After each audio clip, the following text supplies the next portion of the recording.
ঠিক আছে, কালকা থেকে আইসা বইরো কাজ করতে। ঠিক আছে স্যার, আমি যাই।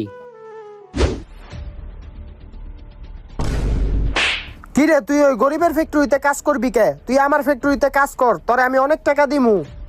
দেখেন স্যার, আমার টাকার প্রতি অনেক লোভ আছে, কিন্তু ওই গরিবরে আমি সাহায্য করতে চাই। আমি আপনার ফ্যাক্টরিতে কাজ করতে পারুম না।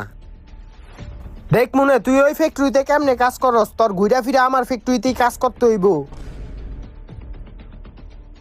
স্যার দেখেন, আপনার ফ্যাক্টরিতে আমি কাজ কইরা 6 মাসে আপনার ফ্যাক্টরি দেখেন কোন পর্যায়ে উড়াই দিছি। এটা তো দেখতেই পারতাছি। তাইলে স্যার আমার বেতনটা দেন। দেখো কর্মচারী, আমি তো তোমার একটা কথা কইতে ভুলে গেছিলাম গা। আসলে আমি অনেক গরিব। স্যার আপনি যে গরিব ওটা আমি আগে থেকেই জানি। তুমি জানতা? তাহলে তো তুমি এটাও জানো যে গরিবের কাছে কোনো টাকা থাকে না। আমি তোমার বেতন দিতে পারবো না। আমি আর কোনো সময় গরিবের ফ্যাক্টরিতে কাজ করুম না, আমার শিক্ষা হয়ে গেছে।